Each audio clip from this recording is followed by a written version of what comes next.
con el Dream Team de la Radio Nacional. Muy buen día, Milicen Uribe, Liz Mieses, don Cristian Cabrera, buen día para Susi Aquino Gotró, Roselvis Vargas y don Francisco Guillén Blandino. Hoy es sábado, 1 de junio, el tiempo y el año avanza hacia su meridiano. Recuerden que pueden sintonizarnos a través de nuestras diversas frecuencias, la 106.5 FM para Higüey y el Gran Santo Domingo, la 92.1 FM para todo el Cibao, la 94.7 FM para el sur y el este y la 88.5 FM para la bella y hermosa Samaná. Además, pueden sintonizarnos a través de nuestras diversas plataformas. Estamos, como siempre, por Telefuturo, Canal 23, nuestro canal de YouTube, @RCC Media, y puede sintonizarnos y también por solfm.com. Todas las vías para que usted pueda mantenerse atento a este programa de hoy, de este sábado 1 de junio, de su programa El Sol de los Sábados, que como siempre ustedes nos honran con su sintonía, con madrugar junto a nosotros cada sábado. Bueno, señores, varios temas para iniciar el día de hoy. Lo primero es que el presidente de la República, Luis Abinader, retornaría el día de hoy a suelo dominicano, luego de pasar, diríamos que el mayor tiempo ausente de nuestro territorio. En esta ocasión lo ha hecho en Europa junto con su esposa, con sus hijas, junto con sus familiares, posterior a su visita a Tierra Santa, al Vaticano, donde tuvo una audiencia con el Papa, y posteriormente también vimos al presidente de la República pues visitar las tierras lusas, donde vio al presidente de Portugal para pues hablar de los diversos temas que competen tanto a la República Dominicana como al territorio ibérico, que pues comprende tanto a Portugal como a España. En el caso de Italia, la prensa gubernamental señaló que el país pues recibió el apoyo para la visa Schengen o los espacios Schengen, ¿no? La visa europea, como comúnmente se conoce, una promesa que se había realizado, pero que evidentemente en principio es inviable, porque a pesar de que algunos países de América Latina, por ejemplo, Nicaragua no requiere visado para ingresar al Reino Unido, que es una cosa bastante peculiar, pues también no deja de ser cierto que la migración dominicana hacia Europa no siempre ha sido de manera regular, no siempre ha sido de manera legal, y que también nosotros debemos de intentar variar en algunos aspectos la conducta de ciertas partes de la comunidad dominicana en Europa, sobre todo en España. Digo de ciertas partes porque el dominicano, cuando sale de su país, sale a trabajar y esa es la verdad. Sale a romperse el lomo, a romperse la espalda para poder generar ingresos y enviarlos aquí. No es casualidad que uno de los principales ingresos de la República Dominicana dependan efectivamente de las remesas, ¿no? Si nosotros perdemos el cúmulo de remesas que recibimos, nos veríamos en un gran aprieto en la República Dominicana. Pero a su llegada, yo creo que el presidente de la República, luego de haber tomado en algún punto descanso, tendrá que tratar temas de su nuevo gobierno y de su gabinete ministerial. Eso, evidentemente, yo creo que es lo que más expectativas, no diría yo que tensiones, pero que más expectativas genera tanto a la militancia del Partido Revolucionario Moderno como a todo el país. Y creo también que tendrá que tratar el tema de las reformas. El presidente, que de manera inmediata, antes de salir del país, quiso reunirse con el expresidente Leonel Fernández, se reunió con Abel Martínez, ex candidato presidencial del Partido de Liberación Dominicana, lo hizo desde nuestro punto de vista en búsqueda de aliados estratégicos de manera inmediata para lo que se avecina.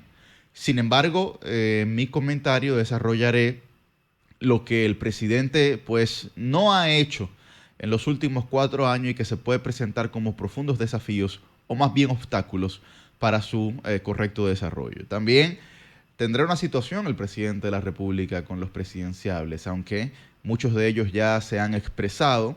Vimos las declaraciones de Eduardo San Lobatón, cariñosamente Yayo, en donde decía que lo mejor que podría hacer un presidenciable es desarrollar un buen gobierno con Luis. Fueron sus palabras específicas. Yo lo veo igual y creo que ellos deberían aprender de la situación que tuvo el Partido de la Liberación Dominicana en el año 2019, cuando lo que la prensa nacional llamó delfines, los 7 delfines salieron a aspirar, pues al final se generó lo que todo el mundo conoce como la división del Partido de la Liberación Dominicana. Por otro lado, en temas internacionales, Nayib Bukele, el presidente, el afamado presidente de El Salvador, hoy asume su segundo mandato consecutivo, su segundo quinquenio. Estamos hablando de que asumen este año 2024 hasta el año 2029. Nayib Bukele ganó con más del 85% de los votos emitidos. No nos parece una rareza después que un presidente disuelve el Congreso de la República en búsqueda de su reelección, pues evidentemente la tasa de aprobación fue abismal en comparación con sus contendores. La economía se presenta como pues el principal desafío de El Salvador. Yo creo que es el principal desafío de todos los países de América Latina en este momento. Pero sobre todo en El Salvador, que ha tenido una estrategia de combate contra las pandillas, contra el crimen organizado, que ha sido sobre todo una estrategia no solamente de ejecución e implementación de políticas públicas radicales, sino que también ha sido una implementación de un marketing extraordinario que se ha viralizado en todo el mundo. Y Nayib Bukele se ha convertido en una figura popular. Yo lo he mencionado muchas veces en este espacio, la política se ha vuelto un concurso de popularidad. Y la gente, a pesar de el desarrollo, la capacidad intelectual que usted pueda tener, al final todo se reduce en me cayó bien. Entonces, Nayib Bukele le ha caído bien a la gente. Sin embargo, hay que señalar que la última vez que en El Salvador un presidente asumió ese cargo de forma consecutiva ocurrió con la dictadura de Maximiliano Hernández Martínez entre 1931 y 1944. Sin embargo, creo que la expresión de Nayib Bukele es lo que dicen desde hace muchos años el Latinobarómetro, por ejemplo, que la gente está dispuesta digamos, a rechazar o a dejar ante el Ejecutivo, ante la autoridad, parte de su libertad, mientras la autoridad o el Ejecutivo le garantice seguridad, por ejemplo. ¿No? La gente está dispuesta a abandonar sus cuotas de libertad siempre y cuando le garantice que sus problemas básicos van a estar resueltos. Y eso es evidentemente una de las grandes fallas que tiene la democracia en nuestros países. Muy buen día, Milicen Uribe. Buen día, Yuri Enríquez Rodríguez, coordinador de este Sol de los Sábados. Buen día para nuestro equipo técnico con nuestra productora Jennifer Peguero, Starling y también Nata, que están ahí siempre apoyándonos y que hoy me socorrieron. Sí. Buen día para toda la gente que nos sintoniza. Yuri, quiero comenzar con lo que planteabas del tema del visado Schengen, porque sí, definitivamente es uno de los temas que para mí es más relevante de esta visita que ha hecho el presidente Luis Abinader. En el caso de República Dominicana, además de ese antecedente de cultura fraudulenta, que lamentablemente somos uno de los países que lo encabeza a nivel migratorio, hay un tema que es el pasaporte. También. El hecho de no carecer de carecer de un pasaporte biométrico o pasaporte electrónico, como le llaman algunos países, es hoy día el principal escollo que está representando para República Dominicana el poder suprimir este visado Schengen y pues tener acceso como tienen la mayoría de los países de América Latina. En el 2023 eran apenas 8 los países de Latinoamérica que no contaban con este privilegio. Cerrando este año solamente van a quedar 4 y entre esos está lamentablemente República Dominicana. Hay 2 países europeos que se han puesto a disposición de República Dominicana para poder iniciar el trámite para suprimir ese requisito, que es el caso de España, que entiendo es el país más viable por un poco el nexo cultural e histórico que tenemos con España, pero también la misma Italia y las buenas relaciones. Conozco y lo he hecho sobre todo a través de la labor que ha desempeñado el embajador dominicano en España, Juan Bolívar Díaz, de cómo España se ha puesto en total disposición de ayudar al país en esta gestión. Sin embargo, el tema del pasaporte biométrico sigue siendo el escollo. Ojalá que este sea uno de los temas que esta nueva gestión del presidente Luis Abinader y del PRM prioricen, porque lamentablemente cerrando este primer cuatrienio es lamentable lo que ha pasado en pasaporte. Ahí en pasaportes hemos ido hacia atrás. Precisamente tú hablas del gran desafío que es la introducción del pasaporte biométrico en la República Dominicana. Sin embargo, nosotros no podemos ni siquiera introducir los pasaportes tradicionales que ya tenemos de cara a los procesos de renovación que la gente realiza de manera cotidiana. Mira, ayer yo me encontraba en el gimnasio, algo súper casual, coincidencial más bien, y una persona dijo, mira, yo hice todos mis trámites a través de la página web, y cuando fui a retirar tuve que permanecer 4 horas en la institución. 4 horas. 4 horas en la institución. Y otra persona que estaba al lado le dijo, por poco durate, ¿no? Como dándole un poco de consuelo. Entonces yo creo que con el tema de los pasaportes, de los servicios en general. Sí, de los servicios públicos. Correcto, los servicios públicos que presentan grandes desafíos, el gobierno que ahora se reelige, que ahora reeditúa su postura, ojalá que nos reeditúe su actuación en ese tipo de servicio, porque óyeme, cuando uno iba a sacar el pasaporte de este VIP, tú pagabas más, que es lo correcto, y de manera inmediata te entregaban ese pasaporte. Entonces yo creo que nosotros tenemos que resolver esa situación. Los pasaportes biométricos que vienen, Millicent, desde hace más de una década ya, o sea, hace más de 15 años. ¿No? Yo recuerdo cuando solamente los Estados Unidos, China y la Unión Europea exigían estos pasaportes biométricos. Eso inició alrededor del año 2006-2007, y entonces a partir de ahí se comenzó a dar ese cambio paulatino. De hecho, en los países europeos, si tú no tenías el pasaporte biométrico, solamente podías viajar entre ellos, ¿no? Si tenías el pasaporte análogo, lo que se conoce en ese término como pasaporte análogo. Ahora no, ahora evidentemente se puede viajar a cualquier parte del mundo.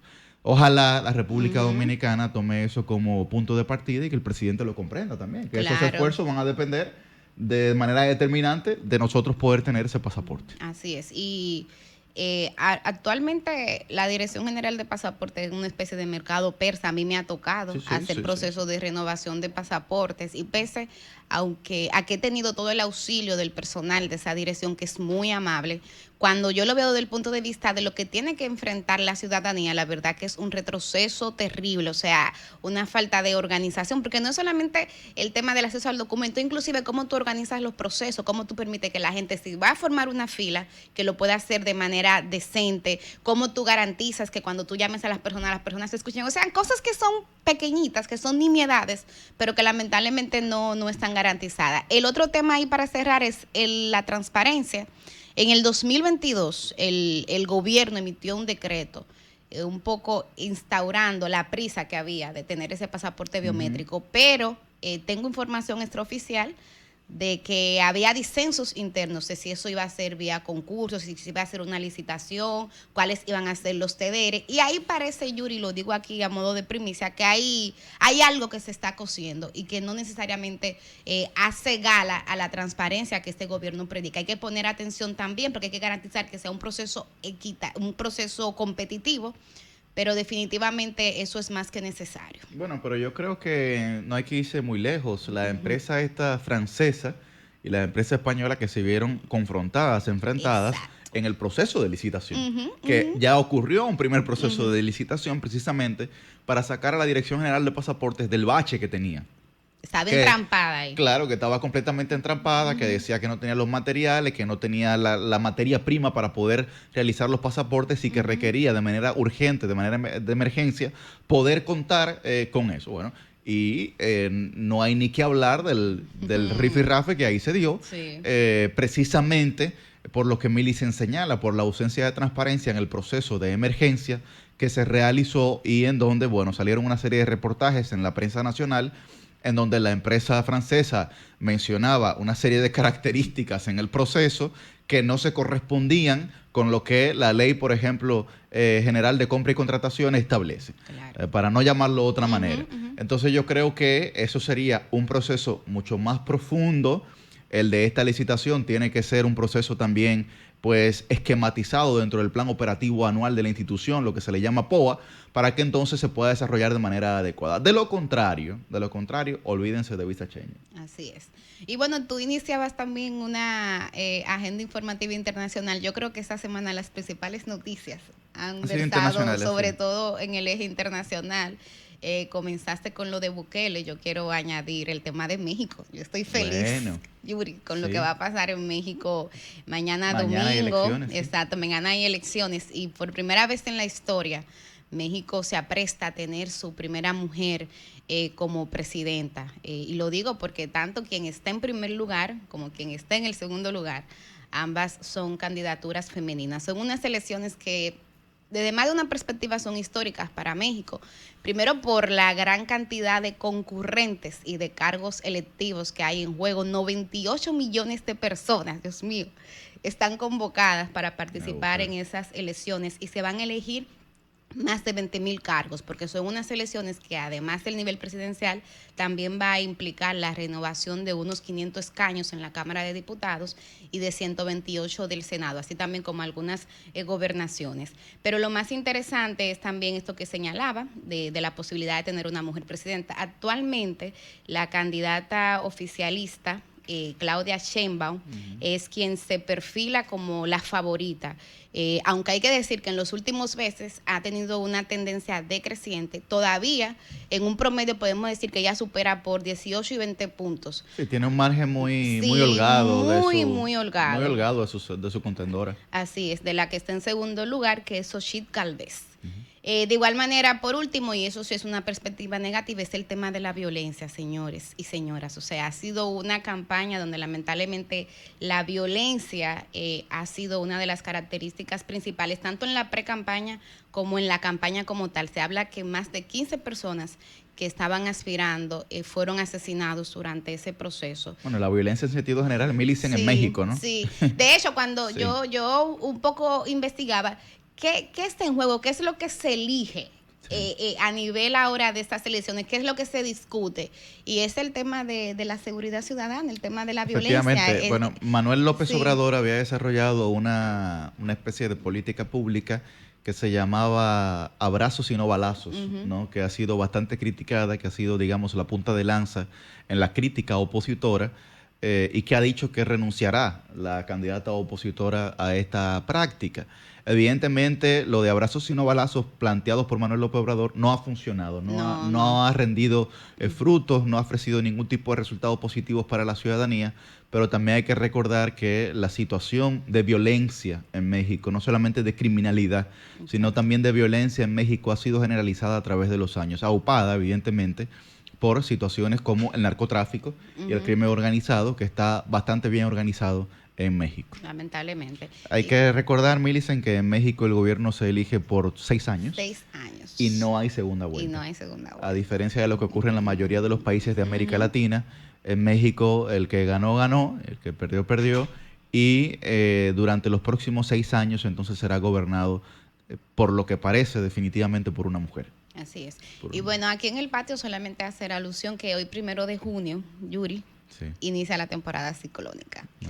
Que se extiende hasta el 30 de noviembre y que lamentablemente, o sea, el pronóstico que han hecho los predictores y las predictoras es que esta va a ser una temporada mucho más activa, con un 50% más de movimiento de lo que usualmente hemos tenido hasta ahora. Se habla de la formación de entre 17 y 25 tormentas, de las cuales de 8 a 13 podrían convertirse en huracanes. Lo hemos venido diciendo aquí en Sol de los Sábados y hoy es válido reiterarlo. O sea, el tema del cambio climático tiene que cambiar la agenda de prioridades temáticas de la administración pública, porque esa es una información que es imposible verlas en el contexto social de República Dominicana y de cómo muchas personas son extremadamente vulnerables ante estos fenómenos, que son fenómenos naturales, pero que la falta de las políticas públicas adecuadas a nivel histórico pues hace que hayan también desastres sociales.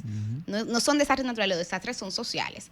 Y eso pues en países como República Dominicana, donde cualquier día llueve y cuando llueve eso implica un caos, donde ya llevamos 2 noviembres que han sido catastróficos y de hecho la ciudadanía en términos colectivos tiene un nivel de trauma. Ya aquí cuando se habla de que va a llover la gente se asusta y la gente se preocupa y yo creo que eso debe de implicar sí o sí un cambio en la agenda pública. Bueno, la lluvia se ha convertido en sinónimo de preocupación para la ciudadanía, no sinónimo de aliento en ninguna circunstancia. De hecho, en las pasadas 2 semanas tuvimos varias tardes torrenciales de lluvia en donde colapsó el tránsito y en donde también colapsó pues la ciudad en sentido general. Varios, como siempre, vehículos ahogados, muchísimos temas en la mayoría de los edificios que presentan algún tipo de vicio de construcción, cuando en otras ocasiones hemos visto una serie de inundaciones dentro de las propias residencias. Yo creo que el gobierno tiene que tomar, y sobre todo la alcaldía, los gobiernos locales tienen que tomar una responsabilidad en este tipo de situaciones. No puede ser que nosotros continuemos con la reacción y no con la prevención, que es tan sencilla como comenzar a hacer jornadas de limpieza de invernales de manera preventiva. Y eso lamentablemente no lo hemos visto en esta gestión. No lo hacemos no hacemos una crítica desde el punto de vista politiquero, sino lo que ha ocurrido. Y la ciudad se va a ir inundando cada vez mucho más. Por lo que yo creo que es de suma importancia que tanto el Ministerio de Obras Públicas como el gobierno local tome medidas en este sentido. Y creo que un desafío para quienes han sido electos al Congreso de la República, sobre todo por el Distrito Nacional, es precisamente poder incluir los presupuestos para la adecuación del alcantarillado y el drenaje pluvial de la ciudad capital de nuestro país. Es un desafío, pero es un compromiso y una responsabilidad que los diputados y diputadas electos en el Distrito Nacional asuman eso como parte de su bandera común. Yo lo decía aquí, si llegaba al Congreso propondría la creación del primer grupo parlamentario de la capital. Eso tiene que darse. Eso tiene que darse y tiene que ocurrir para que mejore la vida cotidiana de los ciudadanos. La gente no soporta más la situación del tránsito. Así es. Ya, como dice el meme, ya no aguanto más. Ya no aguanto más. Entonces la gente tiene que verse reflejada en sus representantes. Y es mayor el desafío para el PRM, que ha, digamos, obtenido la mayoría absoluta en el Distrito Nacional con sus diputados y diputadas. El PRM quería un solo gobierno que resuelva ahora, porque no hay excusas. Ahí está. Dicen por ahí un solo gobierno, una sola responsabilidad. Exactamente. Lo mejor está por venir. Bueno, ojalá. ¿Cómo es? Dilo de nuevo. Lo mejor está por venir. Ese anuncio lo hiciste tú. Igualito. No. Inteligencia artificial. Igualito. Buen día, don Cristian. Buenos días, jóvenes. Buenos días a todos ustedes. Y ese tema último que ustedes abordan, indiscutiblemente yo creo que es un dolor de cabeza. Yo venía aquí llegando a la emisora. ¿Quién será el nuevo director o directora del Intran? No sé, pero yo veo gente... ¿Yo creo que sea de otro sindicato igual que...? Yo veo gente moviendo sus fichas para eso. Bueno. Yo veo gente moviendo sus fichas para eso. No lo sé realmente. ¿No? De esa institución no he escuchado nada. Pero decía que sobre el tema del tránsito y el clima y lo que afecta a esto, la vida sobre todo en el Distrito Nacional, nosotros partimos de una realidad, que es la realidad de casi todas las zonas urbanas. Sustituimos la tierra natural que está diseñada para absorber precisamente una buena parte de esa agua que cae, la hemos sustituido por cemento. Eso indica que ante la suplantación de un esquema natural diseñado para eso, pues nosotros lo que tenemos que hacer es básicamente carreteras de conducción del agua, que son los drenajes y alcantarillado de cada país. Fíjense, ahí yo veo un gran reto, porque decía yo justo la semana siguiente a las elecciones, sobre todo a las municipales, decía, aquí pasaron las elecciones y nadie se comprometió a resolver el problema. Y como nadie se comprometió a resolver el problema, la capacidad de reclamo es menor, por una razón esencial, porque si no fue una exigencia en proceso de campaña donde todo el mundo ofrece, donde todo el mundo tiene el pico muy dispuesto a charlar y hablar sobre lo que la gente pide, cuánto más difícil no será convencer a una autoridad de que eso es un tema que debe resolver. Vendrán las mismas excusas de siempre, claro, vendrán las mismas acciones de siempre, y si no se atiende, el problema quedará como siempre o peor, porque cada vez más se agudiza. Entonces, bueno, pero la semana pasada, Cristian, por primera vez en más de 526 años se inundó la zona colonial. La zona colonial, claro. Que es la parte de la ciudad, es decir, la parte este de la ciudad. Si usted mira un mapa del Distrito Nacional, el Distrito Nacional tiene aproximadamente un 33% de drenaje pluvial y alcantarillado, que responde a la estructura colonial. La única, responde a la estructura colonial. Claro, porque es la única que se diseñó con ese concepto. Así era la única ciudad en ese momento, luego la ciudad fue expandiéndose y por ende era la única que estaba preparada para eso, de esas carreteras subterráneas de las que le hablaba. Entonces, desafortunadamente aquí yo no veo realmente la intención, incluso parte de la esperanza que yo tenía, por ejemplo, para la zona de los Alcarrizos hasta el kilómetro 9, era que el metro de Santo Domingo se hiciera como ordenaba, a través de un subterráneo, porque esos trabajos casi siempre son aprovechados para comenzar a establecer los canales necesarios para eso. No se hizo. Ahora escucho del anuncio del teleférico desde el kilómetro 9 hasta el 12. También era una esperanza porque el plan maestro mandaba ahí no un teleférico, mandaba una línea del metro y mandaba una línea del metro subterránea. Entonces ninguna de las dos cosas se podrá hacer, o por lo menos no es lo que tiene el gobierno proyectado, por lo que también habría que descartar que eso se produzca. Y digo esto porque cuando se hizo la línea 1 de Villamella hasta la feria, en ese momento se aprovechó y se trabajó algunas de las galerías que hoy están funcionando. Ahí se anuló, por ejemplo, el taponazo que se generaba o el charcazo que se generaba en la Gustavo Mejía Ricard con Núñez de Cáceres, donde está el parque ahí, claro, que eso era una laguna.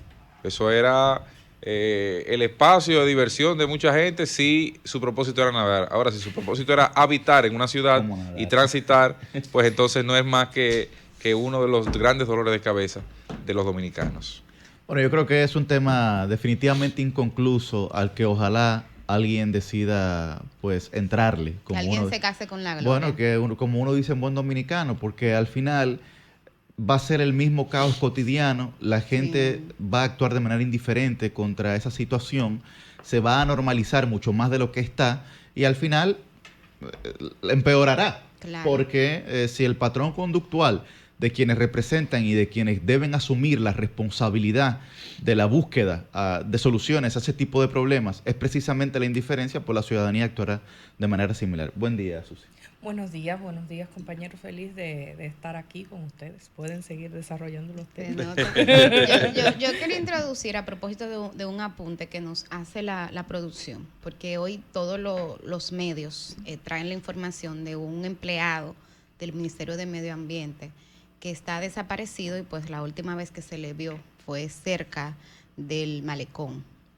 Y en este caso se trata de Manuel Abreu, de unos 40 años de edad, un técnico encargado de almacén ahí en el Ministerio de Medio Ambiente, pero es cierto, no sé si ustedes se han fijado cómo en esos últimos días, incluyendo podemos decir últimas semanas, porque a este caso le antecedió uno de una joven embarazada, que también se desapareció y creo que hablando a propósito del drenaje, de estas prioridades que son urgencias para la ciudadanía, pero que lamentablemente no son urgencias desde el punto de vista de los recursos y de las prioridades públicas, pues hay que introducir esto, una cantidad de personas preocupantes que se han desaparecido y esas son las que llegan a los medios de comunicación. En el caso de esta información del Ministerio de Medio Ambiente, en el periódico donde trabajo, hay un colaborador que supo de la información, inmediatamente nos la notificó y por eso pudimos publicarlo. Pero sabrá Dios la cantidad de gente que pasa por situaciones similares, que no tiene acceso a la prensa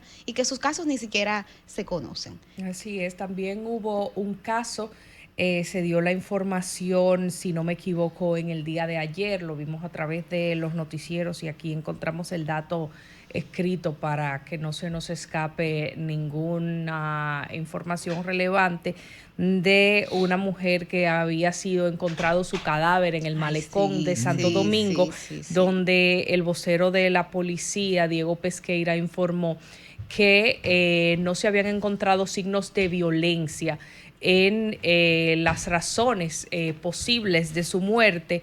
Ella había sido identificada como Bianca Yudel Quispeña, de 35 años de edad, poseía antecedentes penales, impedimento de salida, había sido apresada por asuntos de narcotráfico y la causa de su muerte fue por ahogamiento, según el informe del médico legista. O sea que es otro de los casos que se suma a las personas que por alguna razón, ya sea desaparición, como estos casos que no sabemos cuál fue el destino, pero estaban próximos al malecón o al mar. En este caso ya sí evidentemente fue encontrado un cadáver en el mar, pues están en esas proximidades y nos llama a una alarma, a de estar más pendientes de la salud mental o de las situaciones por las que puedan estar atravesando ciertas personas en momentos puntuales de su vida. En este caso, tal vez pueda ser especulación, pero uno no sabe, tal vez no necesariamente en casos de salud mental, pero en qué peligro por la vida o los antecedentes de esta persona que había llevado, que hubiese estado pasando en sus circunstancias actuales que la llevaran a cometer este hecho, en caso de que fuera decisión de ella que se hubiese lanzado o que hubiese sido lanzada. Una desaparición forzosa, sí, como le llaman en otros una países. Desaparición forzosa, claro. Buen día, don Fran. Sí, buen día. Creo que también es importante señalar, señores, saliéndonos ya de un poco del territorio dominicano, una decisión reciente del Ministerio de Consumo de España en la que condena, y esto es importante, sobre todo porque en la República Dominicana el tránsito de pasajeros aéreos ha aumentado muchísimo, tanto extranjeros como dominicanos, que ingresan y salen del país constantemente. Y esta decisión del Ministerio de Consumo de España lo que ha hecho es condenar a 3 o 4 aerolíneas por uno de los montos más altos que han condenado en toda la historia a empresas de transporte de pasajeros, empresas de transporte aéreo de pasajeros. Es como un proconsumidor español. Es como un proconsumidor español, pero con un carácter ya de ministerio, ¿verdad? Sí. Porque allá sí se respeta el derecho de los consumidores y allá sí se protege. Entonces, empresas como Wingo, Ryanair y EasyJet, que son empresas de transporte aéreo low cost o de bajo costo, digamos que son empresas que normalmente tienen pasajes o tickets muy baratos para tránsito nacional e interfronterizo, pues fueron condenadas por el cobro del equipaje de mano a los pasajeros y por el cobro de selección de asientos cuando los pasajeros llevan niños menores de edad, entendiendo que estos cobros extras o adicionales se constituyen en una vulneración a los derechos de los pasajeros, quienes tienen, digamos, cuando adquieren el ticket, en ese contrato que se forma al momento de la compra del ticket entre la aerolínea y el pasajero, tienen el derecho de llevar su maleta o su equipaje de mano a bordo, digamos que no es el que va es el que va en cabina, no es el que va en la barriga del avión, exacto, en bodega. Ellos tienen derecho a esto. Y también tienen derecho, cuando compran pasajes aéreos para los menores de edad que le acompañan, sean sus hijos o sean cualquier niño que vaya con ellos, tienen derecho a seleccionar los asientos para que los niños o menores de edad no tengan que ir solos con una selección aleatoria que hace la aerolínea al momento del abordaje. Por lo tanto, entiendo que esta decisión a todos nosotros debe llamarnos la atención, sobre todo porque en los últimos años ha venido deteriorándose la calidad del servicio que los pasajeros que entran y salen de la República Dominicana reciben de algunas aerolíneas en específico. Creo que aquí ya se ha denunciado. Susi en un comentario en un momento habló de una experiencia traumática que tuvo en un viaje a Colombia. Creo que las denuncias contra una aerolínea que normalmente vuela a Estados Unidos ya desbordan las redes sociales y los medios de comunicación en República Dominicana. Ese JetBlue. Y ese es JetBlue. Claro. Y nosotros no hemos visto una y actitud. en mi caso fue Wingo. Wingo fue en el caso Que de si Wingo. tú supieras que cuando condenado. yo iba para Colombia, contratamos una agencia y la agencia me ofreció viajar por Wingo. Yo le mandé tu comentario y le dije, no, nunca Wingo. Me fui ahí el por resultado. copa, tuve que hacer escala, pero nunca Panamá. Wingo. Muy bien. Usted es un influencer de verdad. Y el mensaje, Milicen, que nos deja esta Claro. decisión, nos deja dos mensajes importantes. El primero es que nosotros, como país, le servirá el sombrero a otros países también, es que nosotros debemos fortalecer nuestra capacidad y nuestros mecanismos de reclamos como pasajeros, tanto de transporte aéreo como de transporte terrestre en las compañías de autobuses, compañías marítimas de transporte marítimo, como es el caso, ¿verdad?, del ferry. Nosotros tenemos los derechos que están instituidos, pero tenemos que fortalecer los mecanismos para reclamarlos y exigirlos. Sí. Claro. Pero también las autoridades tienen una responsabilidad de tutelar los derechos de los usuarios de ese tipo de transporte y de regular las actuaciones de las aerolíneas. Por lo tanto, creo que es interesante ver lo que plantea esta decisión, ¿verdad? Yo me enteré ayer de esto, vi la noticia ayer, me abocaré a leer la decisión con detenimiento y ver qué tan aplicables los criterios utilizados por el Ministerio de Consumo de allá pueden ser aquí, porque entiendo que esos mismos cargos adicionales que le hacen a las familias dominicanas que viajan, pues nosotros podríamos aplicarlo aquí para tutelar esos derechos. Claro. Creo que es importante. Claro. Y el segundo mensaje que manda es que las autoridades de protección al consumo, más que andar haciendo política electoral, más que andar pendiente Cuidado. de cuál gobierno se reelige, cuál no se reelige, cuál hizo o cuánto costaba qué en qué gobierno, deberían estar pendientes de proteger los derechos de los consumidores. Por eso la Ley de Protección al Consumo, la 358-05, establecía que el Consejo y la Directiva de Proconsumidor no podían ejercer la política. Eso recientemente fue derogado, fue declarado inconstitucional e inaplicable. Susanable. Y ahora podemos tener políticos y no técnicos, bueno, como lo hemos venido Qué tragedia, teniendo qué en Proconsumidor. tragedia, qué Así tragedia.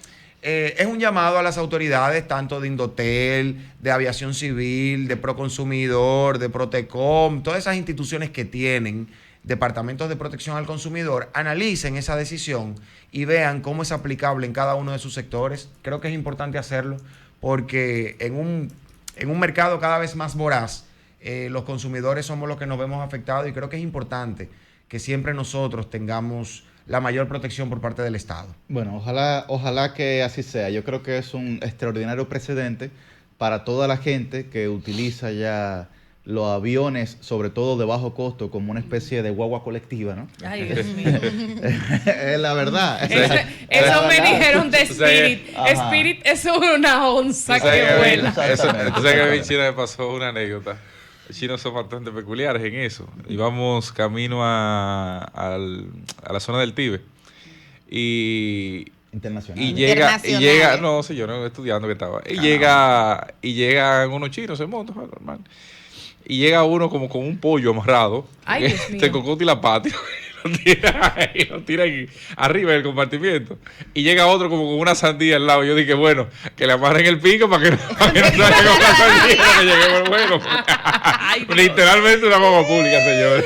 Mira, pero Claro. antes de terminar con ese tema, ¿ustedes saben qué es lo malo cuando mencionaban a JetBlue? Que, por ejemplo, hay algunas rutas Son exclusivas. que son exclusivas A de Boston. JetBlue. Yo lo vi. O sea, Bueno. Así si tú O quieres sea, vuelo ir directo. Sí, sí. a Orlando, por ejemplo, que es mi destino favorito, no hay forma de tú hacer un vuelo a Orlando de manera directa Directo, exacto. si no es por JetBlue. A veces tú buscas ciertas fechas y para irte por otras aerolíneas, a veces son escalas de horas sumamente largas, de 8 horas, 10 horas, muchísimo tiempo. y que en costo son elevadísimas. Las únicas dos que tienen vuelos directos son JetBlue y Spirit a Orlando. Y Spirit desde Santo Domingo. pertenece a JetBlue. Ahí que tienes tu menú, elige entre las dos. Dios me libre de montarme en JetBlue. A ver cuál más te gusta. Conscientemente yo no lo hago. Voluntariamente JetBlue, nunca JetBlue. Y es fácil. Bueno, señores, pasando a otro tema, la Suprema Corte de Justicia de la República Dominicana ha condenado a la diputada Rosamalia Pilarte por lavado de activos.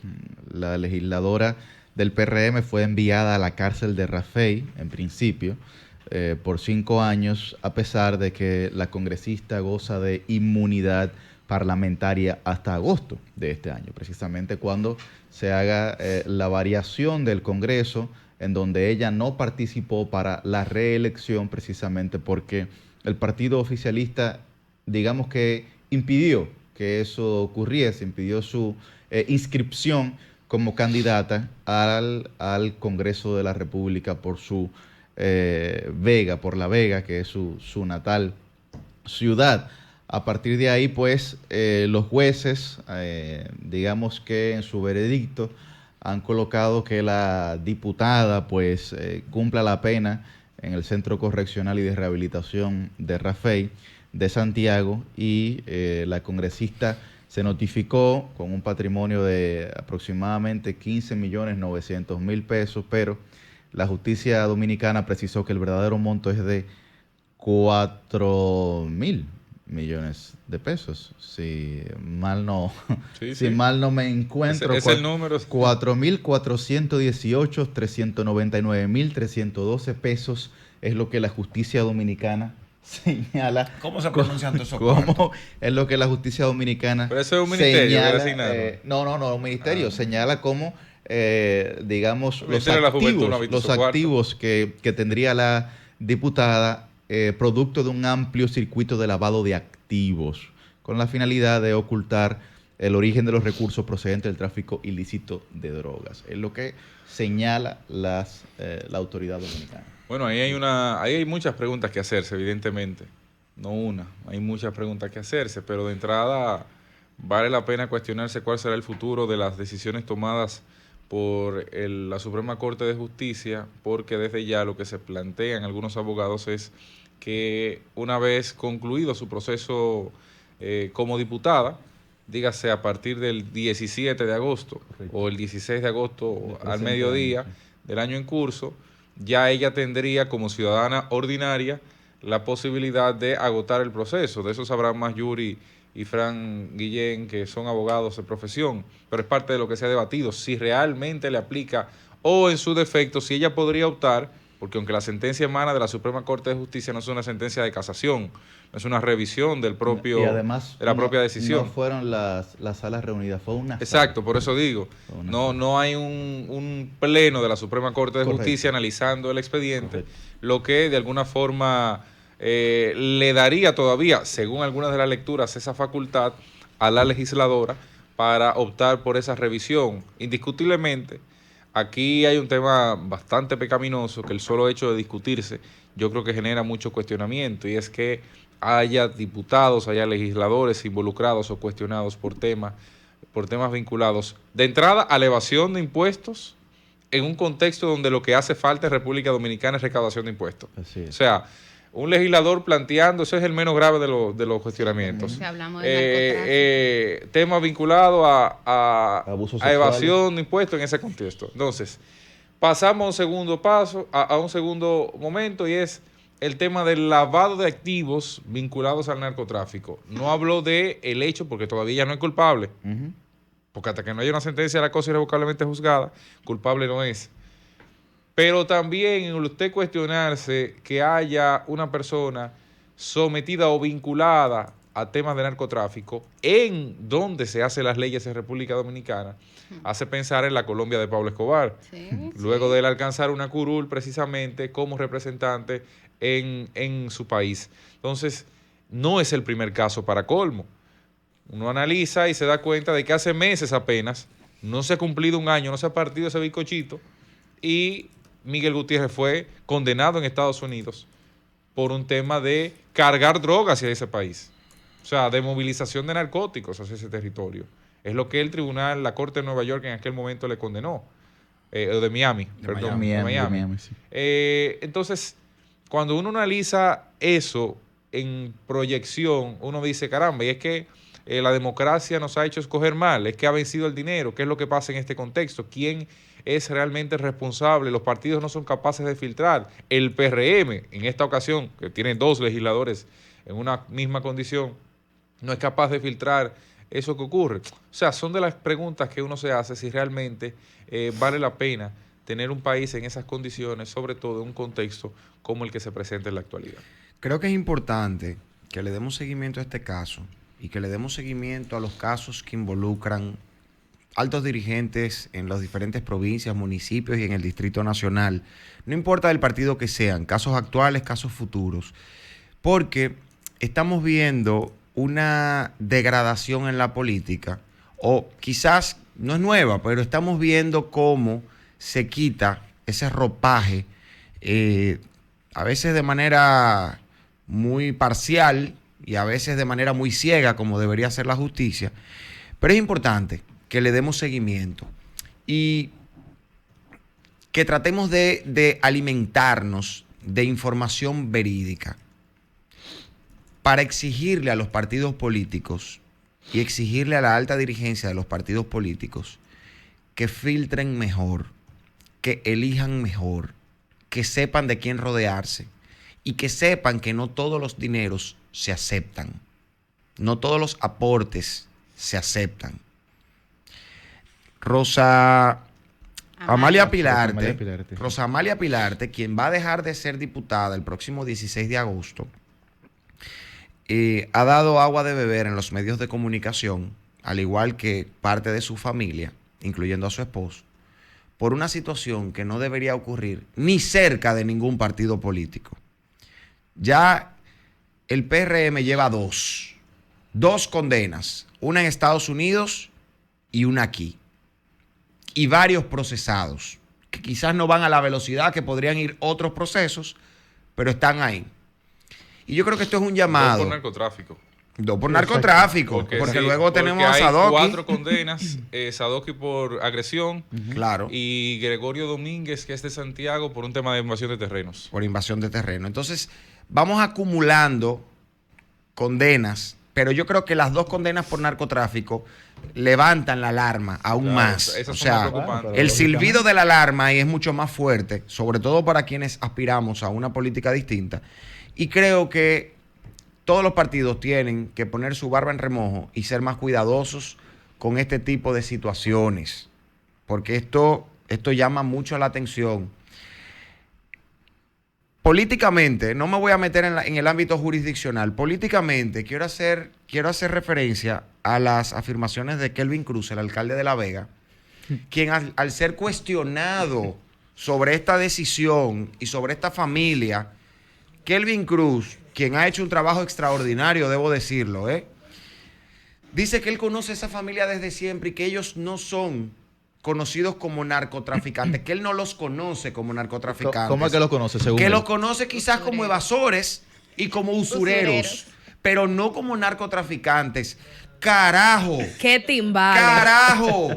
O sea, pero por Dios, yo no sé si era haciéndole un favor o era echándole otro cubo de tierra que estaba. ¡Qué barbaridad! Pero ya hay una condena por narcotráfico y lavado de activos, y quien encabeza el PRM, no solamente en La Vega, sino en esa región casi completa, porque Kelvin, debo reconocer, es un líder. ¿Y en la municipalidad? Es un líder. Ahora, decir que aparte de la condena por lavado de activos, son usureros y son evasores de impuestos, a mí me hace preguntarme, vaya, ¿y eso no lo sabían cuando ellos estaban aportándole dinero al PRM y cuando la eligieron a ella como candidata a diputada en el 2020? No, hombre, señores. Mira, Frank, las respuestas de muchos de los dirigentes del Partido Revolucionario Moderno al salir esta información de la condena, que fueron abordados por los periodistas en general, pero que nosotros vimos a través de los noticieros, fueron, la verdad, que muy pobres las respuestas, porque se vieron como ignorantes de estos acontecimientos, como que todo esto era una sorpresa para muchos de ellos. Y entiendo que debieron tener una actitud distinta a este tipo de cosas, una actitud tal vez un poco más tajante, una actitud tal vez un poco más fuerte, porque cuando a usted le llegan en campaña una serie de recursos a una organización política, usted tiene que preguntarse de dónde sale ese dinero. Claro. Así como usted dentro de una familia, cuando ve que un hijo de repente trae muchos recursos económicos a la casa de un momento a otro, usted debe decir, pero mi hijo o mi hija, ¿de dónde tú estás sacando de la noche a la mañana ese dinero?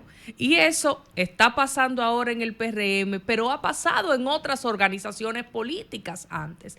Y a veces uno se siente hastiado de repetirse en estos espacios hablando lo mismo, porque en nuestros partidos políticos de República Dominicana, y espero que el PRM aprenda de las lecciones de otras organizaciones políticas, pues se acostumbró a aplastar a mucha gente valiosa de las organizaciones, gente de la verdadera militancia, por darle espacio a quienes sí tenían los recursos económicos para costear las candidaturas. Y señores, el dinero no necesariamente lo puede todo. A veces el dinero lo puede todo en un momento, pero más adelante se ven las consecuencias. El que hoy se ríe porque tiene los cuartos para financiar muchas cosas, mañana va preso. Y luego vemos que quien fue maltratado, que quien fue mancillado, ríe mejor porque duerme en su casa con su cabeza en su almohada de manera tranquila, sin temerle a la justicia y sin ropa, exactamente. Pero seguimos hablando del mismo caso porque pensé en tantas cosas. Bien. Aplica a muchos colores y a muchas organizaciones políticas. Así es. Bueno, pues nosotros a las 7:52 de la mañana vamos a escuchar lo que tienen para